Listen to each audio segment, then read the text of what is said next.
In the 6th month, the angel Gabriel was sent from God to a town of Galilee called Nazareth, to a virgin betrothed to a man named Joseph, to the house of David. And the virgin's name was Mary. And coming to her, he said, "Hail, full of grace, the Lord is with you." But she was greatly troubled at what was said, and wondered what sort of greeting this might be. Then the angel said to her, "Do not be afraid, Mary, for you have found favor with God. Behold, you will conceive in your womb and bear a son, and you shall name him Jesus. He will be great, and will be called Son of the Most High. And the Lord will give him the throne of David his father, and he will rule over the house of Jacob forever. And of his kingdom there will be no end." But Mary said to the angel, "How can this be, since I have no relations with a man?" And the angel said to her in reply, "The Holy Spirit will come upon you, and the power of the Most High will overshadow you. Therefore, the child to be born will be called Holy, the Son of God. And behold, Elizabeth, your relative, has also conceived a son in her old age. And this is the 6th month for her who was called barren, for nothing will be impossible for God." Mary said, "Behold, I am the handmaid of the Lord. May it be done to me according to your word." Then the angel departed from her. And we advance the gospel of the Lord. Praise to you, Lord Jesus Christ.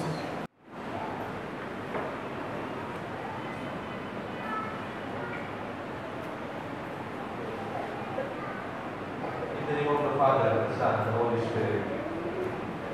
Good evening po. The 5th evening of our Sipagano, we contemplate on the genuine love of Mary. Yung tunay na ng Maria, ang tunay na pagmamahal. Pwede po ako magtanong sa inyo, mga magagaling sa mga magagandang gamit. Ako po kasi hindi masyadong magaling sa mga magagandang gamit. Can you identify a fake product and a genuine product? Kunyari, relo. Do you have the knowledge to identify kung ano yung fake na relo at yung original o genuine na relo? Halimbawa yung Rolex. Sa totoo, ipapansok ng Rolex. Kahit yung hindi pa totoo. Do you know how to identify which is which? Mahal daw yung tunay na Rolex, no? Minsan may na-QC President Duterte na isang general, sabi nga, "You are connected with narcotics, with drugs." Kung yan yung general sa kanyang face, sa kanyang press con, nagpa-press con yung general, umiyak. Tapos nakarelo. And minsan bahay ng journalist, pinicturan yung relo ng general. Tapos sinabi doon sa mga nakakaintindi sa mga relo, original daw, 1.6 million. Meron pa ganun relo. Kung ano, gusto mong magkaroon ng relo. Sabi nila, pag 1.6 million ng relo mo, hindi ka na malilate. Totoo ba yun? Anyway, I could not identify which is original and which is not. I am a layman pagdating sa kanya. Ako mismo, hindi na po masyadong nagagalit. Ang ganun nakamahal na galit. Eh, yung mga babae, can you identify an original, genuine leather bag, and something that is not true?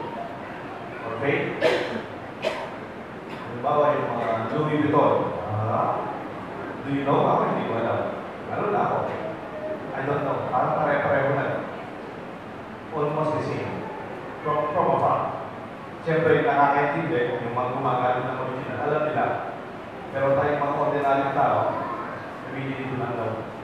Siguro kung spelling ng Rolex, Louis Vuitton. Okay, yung bag na ginagamit ng dati ni Pacquiao? Hermes? May laguya ba? May laguya naman ba? Mahal din mo yun. Kasi 100,000 yata. Wow!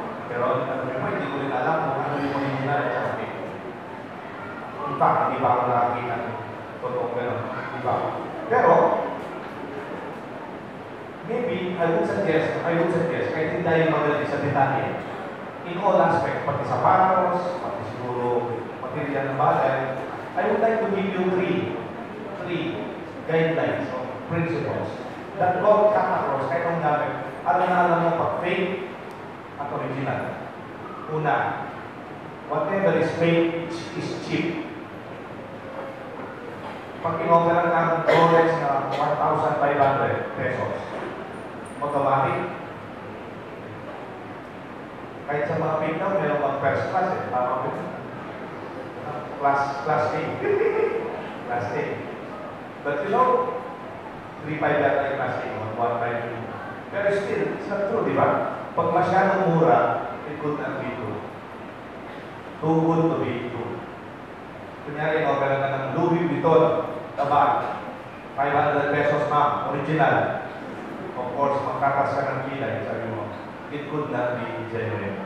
It is too cheap. You know why? Whatever is genuine, whatever is true, is expensive. You have to pay dearly its price, and it costs much. Pag pirated version, of course, you don't expect it. Mura. It's easy and it is cheap. Pero it's almost like the same. It's almost like one. It feels like one. It works like one. Bigyan mo pa po kayo ng isang sign kung ito ay fake at original na.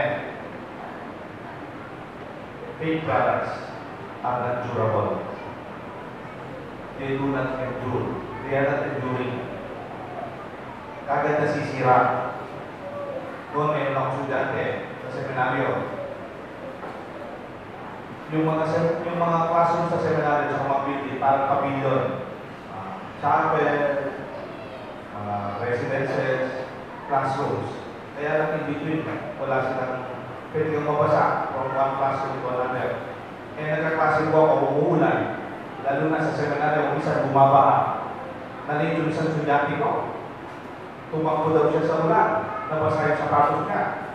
Pagdating niya sa classroom, wala nang takong yung sapatos niya. Ibago niya ang bundalo.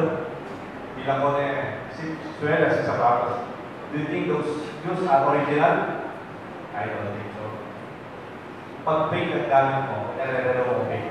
Pag kaya yung bagsak, pag kaya yung pukpuk, ibabadya kayo na nung it already comes out. Hindi po matibay ang fake. May kasama kong pare, hindi nasasabihin yung pangalan niya. Dahil mahal po yung Apple na cellphone, yung Apple na cellphone, iPhone. Pumili siya fake. Pinagkaya naman kayo sa akin, Deo, may nasa likong iPhone, fake ka po, one-time ka po, alam mo, Luya. Ang pangalan niya sa likod, pineapple. Hindi, totoo. So, ginamit gamit. Did you know that exactly 1 year? Sabi, Deo, 1 year na ngayon, cellphone ko, may sira rin. 1 year, totoo na po. Durability niya, marine mo na yung pagawa. Kasi fake ka. It did not mean much to him kasi it does not cost much. Whatever is not original, hindi mo makita. Konting pokpok lang, sisira. Konting bagsak lang, they are not enduring. Pero original, kahit na maapakan mo yan, mababad sa tubig, kahit na magaskasan yan, they really are very durable. Lastly, yung fake, hindi na talaga. It loses its value in the long run. Pag hindi totoo ang isang bagay, sa katagalan, hindi magtatagal. Genuine products. Kanyari, genuine yung relo mo. Seiko man yan, o Rolex. The longer it takes, in the long run, its value increases. Parang nagiging vintage. It becomes a treasure. It can also become a hero of the family. Ang maganda dyan, kanyari, original yung mga gamit mo. Ito naman yung tinendor mo. Pwede mong ipamana sa mga anak mo at sa mga apo mo. It becomes a treasure of the family. Bakit kaya i-discuss ko itong mga gamit na to? Hindi naman po ako nagtitinda ng relo sa kapag. Ang gusto ko lang sabihin, sa pagmamahal, meron yung faith. At meron genuine. Yung faith na pagmamahal, tingnan mo, parang totoo, ang sweet, parang totoo. It feels like one, it looks like one, pero ang nahanap mo yung faith na pagmamahal, cheap, mura lang. Pero tunay na pagmamahal, it's priceless. You cannot even afford it. Hindi lang 1 week, 2 weeks, 3 weeks. Sometimes you have to pay for it for a lifetime. Kayong mga sino po sa inyo may anak dito? May anak na pinapaaral. Ang pagmamahal nyo sa mga anak nyo, sa tingin ko, genuine. Magkano lang nagastos nyo sa mga anak nyo sa pag-aaral nila? Sa mga sapatos nila? Sa uniform nila? Sa mga gaming nila? You do not know anymore, di ba? And until now, you are paying for it. Because your love is genuine. The love of Mary is an example of genuine love. The love of Jesus for us is genuine. You know why? He paid the price of His love for us by giving Himself and His life. What more can you ask for? Tunay na pagmamahal. Hindi mumura. Kaya kung kayo may insecure sa mga pagmamahal na hindi totoo. Kasi ikalawa, hindi mo matibay. Ang faith na pagmamahal, hindi mo matibay. Masaktan lang ng konti, hindi mo lang bagay, magkamali ka lang. Dumalay na tayo, nakbisa. Konting-konting pagsubok lang, yan nga, sulat, hindi na. Kawani. Alam po yung hindi tunay na pagmamahal. Konting problema lang, konting pagkakamali, konting pagsubok, ayaw na. It comes out. Parang yung mga fake na rin. Konting pukpok, konting tubig, wala na. Pero ang tunay na pagmamahal, it is enduring. And it has the endurance to face any situation, and any trial, and any painful realities. Did you notice the love of Mary? It was not only this, yes. This gospel is just the beginning. And this love was tested when her son was predicted to pierce her heart with wounds. Kaya na mayroon tayong kapitbahay na the sorrows of Mary, Dolorosa.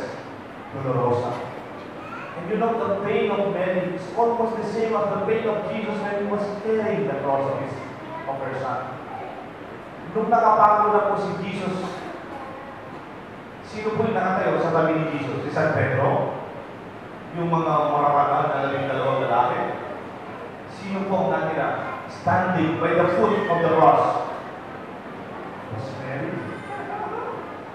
Isn't that genuine love? For better and for worse. Alam mo tunay na pagmamahal. Kahit may kahirapan, may pagkakamali, there are imperfections, your life will stand. But if your love is not true, I tell you, konti lang ayaw mo na. I challenge us not only to celebrate the true love of Jesus and the true love of Mary that is among us. Let our love be also true because we are Christians and we are the children of Mary in our church. And lastly, true love is everlasting. In tunay good, alam yung faith, hindi nagtatagal. It does not last. Do not be insecure pag may pagmamahal na faith. Anyway, in due time, hindi naman magtatagal yan. In its own time, it will disappear. It will collapse. When Mary decided to say, let your will be done according to your word, let it be done upon him, let that love until now we celebrate. It was lasting until now, inspiring and giving life to our church. Genuine love does not break down. True love is tough. It lasts through time and even in worse condition. Genuine love is forever. Again, genuine love is forever. Intunable alam. Kaya ako naintindihan yung mga kabataan na yung sumisigaw-sigaw. Kung isa naawa ko sa kanila. May sumisigaw-sigaw yung mga bata. Walang forever! Walang forever! I bet that young girl or that young boy never experienced genuine love. Baka hindi pa nila nasa ang tunay na pagmamahal. Kaya sumisigaw sila. Pero tayo nakaranas ng tunay na pagmamahal ng ating mga magulang, ng ating mga kaibigan, sa ating pamilya. You don't even have to shout. Because the truth, you don't have to shout the truth. The truth can take good care of itself. And it will outlast anything that is not true. Alam mo, katotohanan, hindi mo kailangan paglaban. Kasi only truth will remain. And whatever is not true, and whatever is not genuine, and whatever is not from God will not last. And this is our celebration. Let us see the love of our hearts, the love of many, the love of Jesus for us, the sign of our greatest value. Ngayon, baka inisip nyo kung ano yung pamamanan nyo sa mga anak nyo? Lupa, bank-account, magandang pag-aaral, that's good. House and lot, okay. But I want you also to realize your true love, your genuine love for them. And your genuine love will be their heirloom, their treasure, ang inyong pamamana sa kanila. Ito ang kanilang magiging kayamanan. Because it will never be taken away from them. And this is our celebration. Alam mo may kanta na kapampangan. Kinopost mo ni Monsignor Brekendas. But actually, the lyrics are from 1 Corinthians 13, 1 to 30. Alam mo yung dalit ng lugod? Yung mga lumaki sa baryo, sa mga barangay sa amin, alam mo yung Filipino kapampangan sa ito. I will teach you the song. And you will see what kind of love St. Paul talks about. It is not only love between boyfriend and girlfriend, or husband and wife, or even man and woman. It is a love of community, our love for God, and our love for each other. And I would like to sing it with you. Sorry po, medyo muna na yung nabagong isa. Pero mas worse naman nangyari sa silence. Pero I think kung kakanta naman tayo ng siguro babalik siguro buwan. Let us sing it. The choir practicing before the mass. Yan yung muna. And then we sing it. Para makabago tayo sa kanta. Thank you.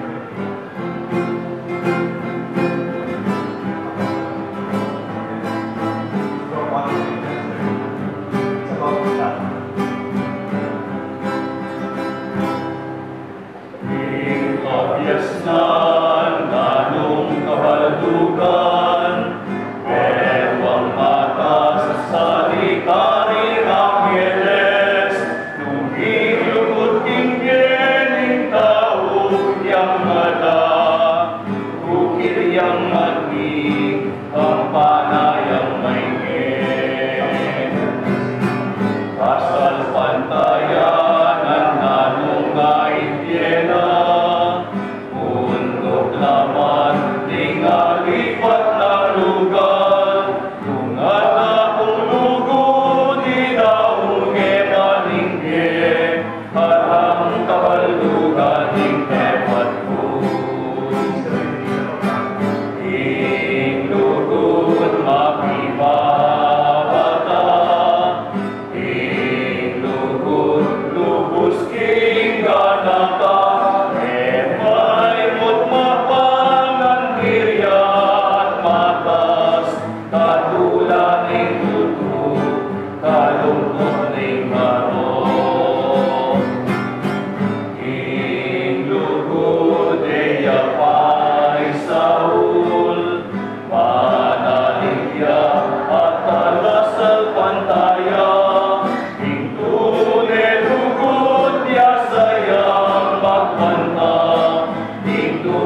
the way Mary loved Christ.